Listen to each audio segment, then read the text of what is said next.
there, lovely people. Welcome back to my channel. We're in my studio today. If you're new here, my name is Tasha and I am a full-time artist. And that sounds really weird to say because I haven't been in this art studio in months, if I'm being very honest. All of my work has been having me out of studio and I haven't really been making time to come down here and create, which is like super depressing. But we're changing that today. I have tidied up my desk and I haven't tidied up the rest of the room, so we're just gonna ignore everything else because I don't feel like it. And we're gonna paint today. We're gonna do some watercolor. I'm gonna paint a like lighthouse watercolor scene for a giveaway winner. I was a part of a really large women-owned business giveaway like during the spring, and was it the spring? Maybe even before spring, to be honest. And yeah, the winner got a free painting from me, and it's a 8" by 8" watercolor painting of like anything she wanted. And she sent me a bunch of different photos of her favorite like places and memories and stuff, and I chose a lighthouse scene that she sent because that's not something I paint often and I want to do something new. So we're gonna paint a lighthouse today. I'm gonna be using watercolor paper that I got from, I think, like my local art store. It's 140 pound and it is 8" by 8", and I'm going to be using my Winsor & Newton palette, this little guy, because I don't feel like cleaning off my like large in-studio palettes, so I'm just using my bigger travel kit that I haven't really been traveling with. My travel palette is even smaller than this, like the one that I have been traveling with, so I'm going to use that. And I think I actually want some gouache as well. I'm just gonna grab this. And this is acrylic gouache. And I already have my brushes in my TARDIS cup, which brings me so much joy. And I have a pencil in there already. That's everything. I need water. I'm gonna go upstairs, I'm gonna get some water for cleaning the brush and a snack. And then we're just gonna hop right in. Does anyone else consider a bowl of cereal a snack?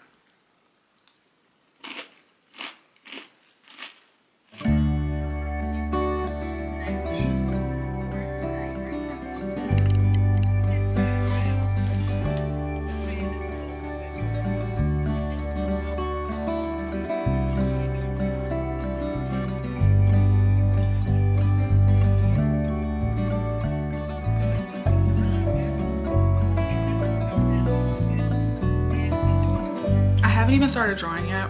It's been like an hour, over an hour, since I taped this to the board. But the craziest thing just happened, you guys. My husband asked me to come upstairs and like help him with some stuff in the garden real quick because we're trying to like kill some stumps. And we got into the front yard and he's like pouring the solution on this stump and I'm like pulling weeds and kind of like supervising and helping him. All of a sudden, when we're done, we're about to walk away and he was like, where's that smoke coming from? Is something on fire over there? And we like look across the cul-de-sac and I was just like, maybe it's just like exhaust from our neighbor who had like just pulled off from her house. And I was like, maybe it's just like their exhaust. And he was like, no, there's definitely, he's like, no, I definitely see smoke. Like I definitely see smoke coming from that bin. It was like coming from the recycling bin. So I ran in the house, grabbed my watering pail, ran up to the bathtub and filled it up with water as fast as I could and came running outside. Jason's like, hurry, hurry. Because literally a cardboard box was on fire. Not a little bit on fire, a lot on fire. He had tossed the bin over and like literally all this cardboard came out blazing. What the heck? So luckily we were there in that moment. What I'm assuming is that my neighbor flicked a cigarette butt into her recycling bin. It's 100 degrees outside today. I live in Denver, if you don't know. Humidity be at 0 here. It's so easy for forest fires, neighborhood fires, brush fires to start out here. It's actually crazy. Like if you even look at the grass too hard, that joint's gonna catch a blaze. Like it's really no joke out here. The fire risk is insane. So the fact that that bin went up in flames not even 1 minute after she drove off is so fucking scary. And I'm just so happy that we were out front in that moment, because everybody's grass is dry as shit. Like that could have literally set my neighborhood ablaze if it continued to burn unattended, because the bin would have caught and any ember landing on anyone's property would have spread that fire. Like that's how easy it is out here. So scary, so scary. So I left a note on her door. I was very polite. I was just like, hey, we saw a fire in your bin. We put the fire out. I'm just giving you a heads up so it doesn't happen again. And hopefully she takes that as, please don't throw your cigarette butts or joint butts into the trash can when it's lit. Like that goes for even when you driving down your car. Please don't be flicking your stuff out car windows, bro. Unless you literally dipped it in water first, do not throw anything that was ignited outside right now. Just don't. Climate change, we can't afford it. We can't afford it. We can't afford it. Anyway, let's go ahead and give this drawing a this is my image. As you can see, it's like a little sunset lighthouse scene. The thing is, the picture is not the same dimensions as my final painting. So I'm going to show you guys how I very easily change that. I go to edit, I go to crop, and then I go up here at the top and I change it to square. And now I have the same dimensions as my painting, and I can move around the composition within the square to figure out what I want my composition to look like. I think I'm gonna go ahead and put the horizon line right on the 1/3, that bottom 1/3 line is where I want the like sun and the horizon, and then the rest of it will be beautiful sky.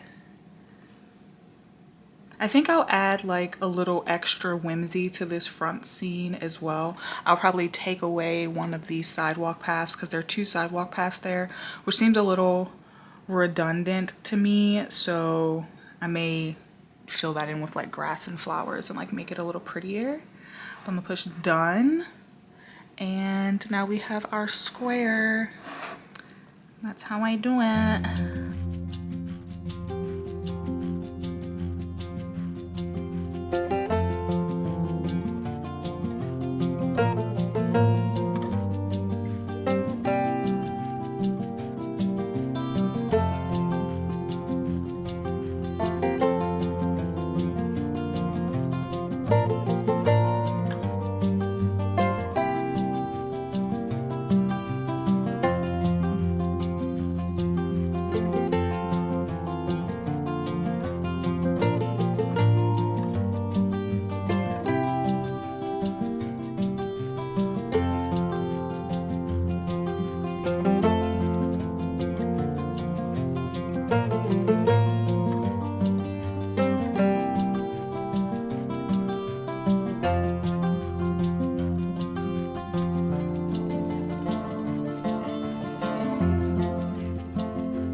So I wasn't able to finish this painting all in one session, so this is where I ended off on this evening. I think this is a great start and a foundation. I love the way the sky dried down. As you can see, it's a different day. I have completely different clothes on. I actually went on vacation to my family reunion and came back, so I am freshly off the beach and feeling good. So As I'm jumping back into this, I am feeling pretty good about where I'm at, and I know that I'm going to be able to pull it all together, but I decided to do another layer of color on the sky because it just is not as blue as I wanted it to be the first go round, and I'm pretty sure that's because of the yellow underpainting. I feel like the first layer went on and kind of dried down kind of teal, which obviously makes sense because blue plus yellow equals green. So like I don't know, it just wasn't blue enough for me. So I needed to go back in and make it more blue.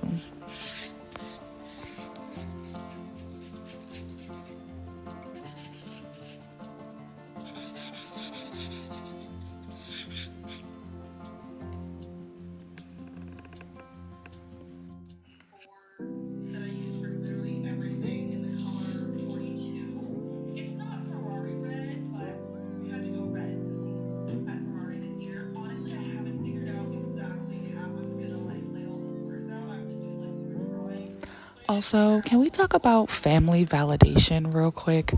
Like I said, I went on vacation to my family reunion and I had an interaction with a elder in my family about my career and my work, and it didn't really pan out the way I wanted it to, and I don't even know why I had expectations, but essentially I was met with a lot of like criticism and joking around when I was really looking for a like good job or that's impressive. And when you when you come from immigrant parents and like you have that type of background, there's an expectation and a standard that is set, and sometimes it feels like it's up in heaven with Jesus Christ himself because it feels impossible to be able to reach it. And I have been a full-time artist for 7 years, almost 8 years now, and the amount of like positive validation that I've gotten from elders in my family, I can count on one hand. And it is sometimes discouraging, but I am here to pat my own self on the back, and I'm here to pat you on the back too if you come from a family like that. And we're doing a good job. We're doing a great job. We are successful and impressive, and we're our ancestors' wildest dreams. Even if sometimes it doesn't feel like it because they don't like to say it out loud. Just keep going. We got this.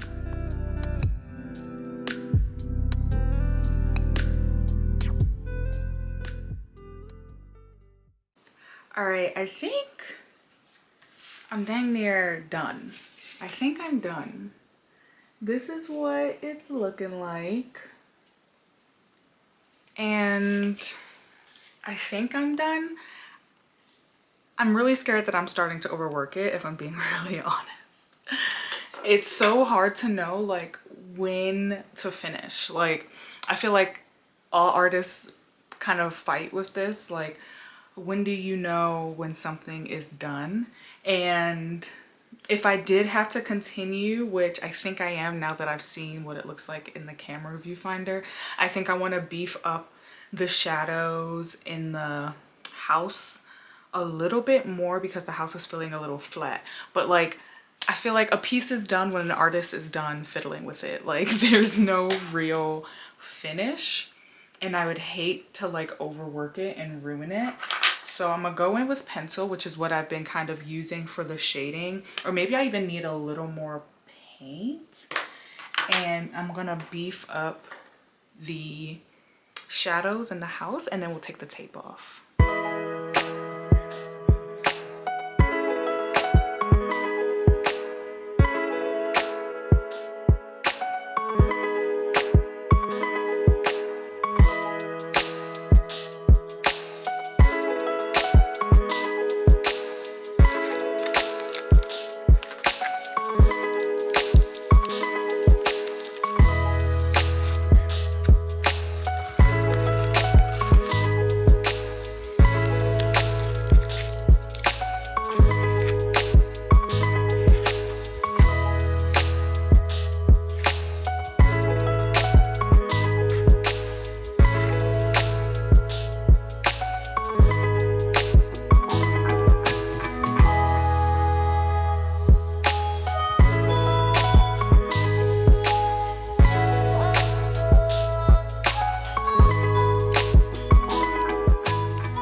looks way better with the kind of darker shadow on the house.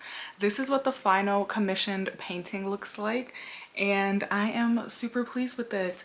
I definitely struggled like motivation wise through this, but I'm really happy with what I was able to do. And I think I stopped at the perfect time without overworking it or making any of the areas look muddy. Let me know what you think. I'm going to be headed to the store tomorrow to get a frame to frame this, and then I'll be shipping it off to the giveaway winner. But if you want to commission a portrait or painting or anything like that of your own, just shoot me an email. Thanks so much for spending some time in the studio with me today. Technically 2 different days, but thanks so much for spending time in the studio. I'll see you guys in my next video. Bye.